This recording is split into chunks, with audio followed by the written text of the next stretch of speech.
अस्सलाम वालेकुम वरहमतुल्लाहि वबरकातुहू। इस वक्त मैं मौजूद हूँ मस्जिद गमामा। गमामा का मतलब अरबी में बादल को कहते हैं। ये मस्जिद नबी के बिल्कुल साथ। मुशरिकीन मक्का के जुल्म सितम ज़्यादा हो गए तो नबी करीम सल्लल्लाहु अलैहि वसल्लम ने मुसलमानों को हबशा हिजरत का कहा, जिनकी क़यादत हज़रत उस्मान बिन अफ़ान रज़ी अल्लाह ताला कर रहे थे। उनमें 11 मर्द और 4 औरतें थीं। जब ये हबशा पहुँचे, वहाँ के बादशाह नजाशी के सामने पेश हुई। उधर से मुशरिकीन मक्का भी वहाँ पहुँचे थे। मुशरिकीन मक्का ने इन सहाबा कराम की हवालगी का मुतालबा किया तो बादशाह नजाशी ने इनसे फरमाया कि वो कौन सा दीन है जिसकी वजह से आप लोगों ने अपने आबा व अजदाद का दीन छोड़ दिया। जिस पर हज़रत जाफ़र रज़ी अल्लाह ताला अन्हु ने तिलावत फरमाई और नजाशी के आंखों में आंसू आ गए और उन्होंने कुफ़ार मुशरिकीन को खाली हाथ वापस लौटा दिया और साथ ये भी कह दिया कि अगर इनके बदले तुम लोग मुझे सोने के पहाड़ भी दो तब भी मैं इनको आप लोगों के हवाले नहीं करूँगा। गमामा क्यों कहा जाता है, एक मुख्तसर सी ब्रीफिंग इसमें लिखी गई है, इसको आप लोग पढ़ सकते हो। ये देखिए आप लोग, इसको आप पास करके अरबी और इंग्लिश में पढ़ सकते हो। बाद में नजाशी मुसलमान हो गया था और इसी जगह पर हज़रत मोहम्मद सल्लल्लाहु अलैहि वसल्लम ने इनकी गैबाना नमाज जनाजा अदा की थी। इसी मस्जिद में हज़रत अबू बकर सद्दीक़ रज़ी अल्लाह ताला अन्हु ने हज़रत मोहम्मद सल्लल्लाहु अलैहि वसल्लम का निकाह भी पढ़ाया था। इसी मस्जिद के बिल्कुल साथ ही हज़रत अबू बकर सद्दीक़ रज़ी अल्लाह ताला अन्हु का घर था और हज़रत अली रज़ी अल्लाह ताला अन्हु का घर भी इसी मस्जिद के बिल्कुल करीब था।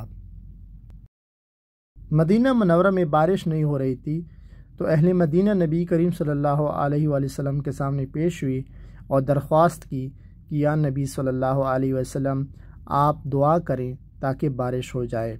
उसके बाद नबी करीम सल्लल्लाहु अलैहि वसल्लम ने दुआ की इसी मकाम पर और इतनी बारिश बरसी कि अहले मदीना दोबारा नबी करीम सल्लल्लाहु अलैहि वसल्लम के सामने पेश हुई और कहा, या नबी सल्लल्लाहु अलैहि वसल्लम आप दुआ करें कि बारिश रुक जाए। उसके बाद नबी करीम सल्लल्लाहु अलैहि वसल्लम ने दोबारा दुआ की और उसके बाद बारिश रुक गई। आप लोगों को इसकी तारीख़ के वाक़ियात और इसके पस मंज़र के बारे में मज़ीद मालूमात देते हैं और अंदर से भी आप लोगों को विज़िट करवाते हैं इंशाअल्लाह ताला। नबी अकरम सल्लल्लाहु अलैहि वसल्लम के दौर में ये जगह एक मैदान थी। हज़रत अबाद बिन तमीम रज़ी अल्लाह ताला अन्हु फरमाते हैं कि नबी अकरम सल्लल्लाहु अलैहि वसल्लम ने इस मैदान में नमाज इस्तिक़ाह अदा फरमाई और दुआ के बाद अपनी चादर का रुख बदला। हज़रत अबू हुरैरा रज़ी अल्लाह ताला अन्हु से रिवायत है, नबी अकरम सल्लल्लाहु अलैहि वसल्लम सफ़र से वापसी पर इस ईदगाह से गुज़रते तो किबला रूह खड़े होकर दुआ फरमाते थे। अभी मैं मस्जिद के अंदर हूँ, आप लोगों को अंदर के मनाजिर दिखाता हूँ, लेकिन यहाँ पर बहुत ज़्यादा शोर था जिसकी वजह से वॉइस रिकॉर्ड ठीक से नहीं हो पाई, तो आप लोग देख सकते हो ये अंदर के मनाजिर हैं।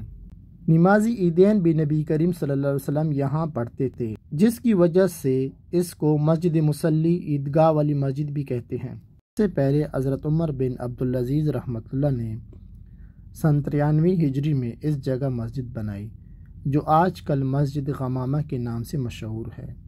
मुतअद्दिद बार इसकी तजदीद हुई। मौजूदा इमारत सुल्तान अब्दुल मजीद ने 1275 हिजरी में तामीर कराई।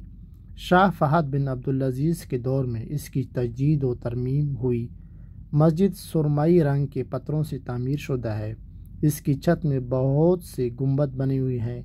अंदरूनी दीवार और गुंबदों के सुराखों को सफ़ेद रंग किया गया है, जबकि तराश शुदा पत्थरों को अपने असली रंग पर बाकी रखा गया है, जिसकी वजह से मस्जिद का मंजर हसीन नज़र आता है।